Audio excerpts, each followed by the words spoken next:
Hello, YouTubes. Welcome to another edition of The Casual Word. I'm your host, Langley. And really, I just want to talk about something that's very, very important. And I hope that you all will help me get this message out. Please share it.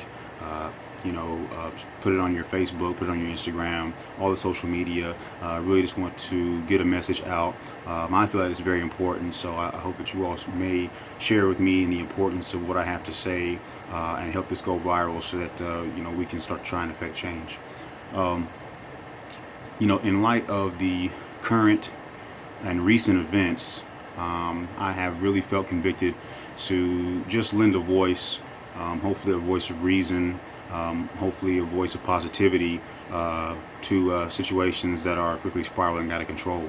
I first want to send out my condolences, my thoughts, my prayers to everyone who's been affected by violence of all sorts. It's unnecessary, it's shameful, and I'm terribly sorry for any losses that anyone has experienced through unwanted violence. With that being said, we are on the brink of what I feel like is the next great civil rights movement. And because of that, we need to really take some lessons from history. We need to look back at that time and really look at the things that were done positively and apply them to today. Because we cannot act in a manner that is counter to the results that we want to have happen and things that we want to see come to pass. We cannot be rioting. We cannot be violent. We cannot be combative. That is completely counter to anything that we're going to try and get. We have to conduct ourselves in a way that is with integrity, with character, with emotional restraint. I know this is something that is going to bring heightened emotion to a lot of people. A lot of people are angry, they're outraged, they're hurt, and that's all understandable. But in order for us to get in front of the people that have the ability, have the power to really start to affect change, that we see the kind of change that we would like to have happen, we have to conduct ourselves in a way that will put us in position to be in front of them. Destroying our communities, destroying our own property, destroying our neighborhoods, the businesses, the things that we are trying to protect from this type of violence is really counterintuitive, and it really does nothing but create an already hostile police presence, and make it even more so, right? So, it really doesn't do us any justice to go out here and act in a manner that makes us look exactly how we have been portrayed. So, we must have class. We must have our wits about us. We must carry ourselves in a way that is respectful so that we can begin to have the negotiations and the conversations and the dialogue with the people that we would like to see help us bring these changes to pass. One thing that is really dear to my heart is, what's been going on in all capacities.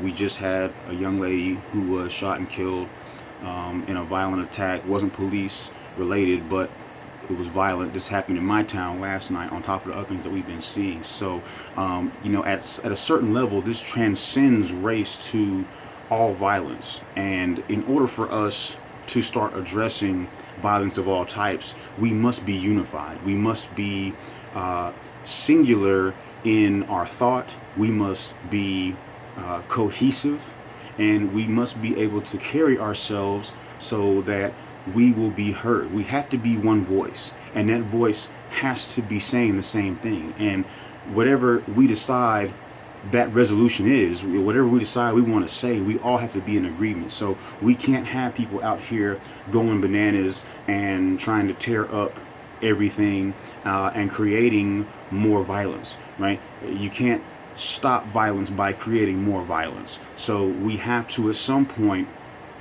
for lack of a word, a better way to put it, we have to turn the other cheek. We have to be non-violent. We have to be non-combative. We have to be non-argumentative. in order for us to be heard. Because the moment we start to act out in a manner other than that, they're going to shut their ears, right? No one's going to want to hear anything that we have to say if we can't speak clearly, if we can't speak with intelligence, if we can't speak with class, if we don't know what we're talking about. We must be logical, we must be methodical, we must be again, cohesive. We all have to come together in this, and we all have to stand on one accord. We have to be one united front with one mission. And really the mission must be that we're talking about equal human existence. And there's really no other way that I can think of to put it is, we all have a right to be here on this country, and we all have a right to be here on this planet. So what we're really talking about is the right to live. And for those rights to be being taken away from so many people unjustly is just a travesty to the state of what humanity has become. And so we have to turn the tide, but in order to do so, we've got to do it in a way that has already been done. If you look at the civil rights movement, you look at what Martin Luther King did, it really changed the scope of some of the things that were going on. There was still a lot of violence, still a lot of things happening, but he understood that violence begets more violence. So the only way to stop violence is to stop the cycle of violence, which means we must not be violent ourselves.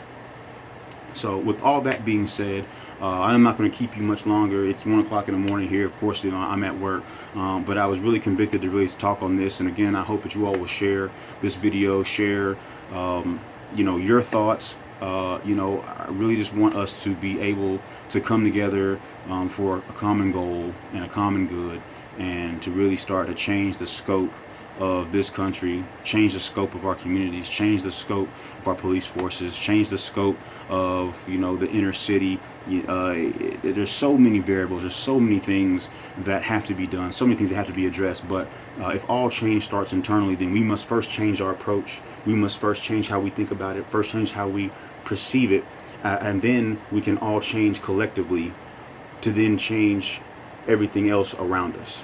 So with that, this is the Casual Word. I'm your host, Langley. Again, my heart goes out to everybody who's been affected by violence, but let's stop the cycle.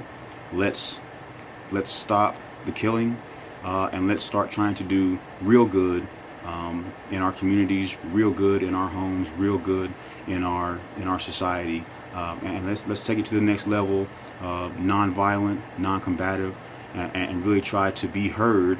And really try to start having the right kinds of conversations and the right kinds of dialogue with the sort of people that can help us bring these things about. So again, this is the Casual Word signing off.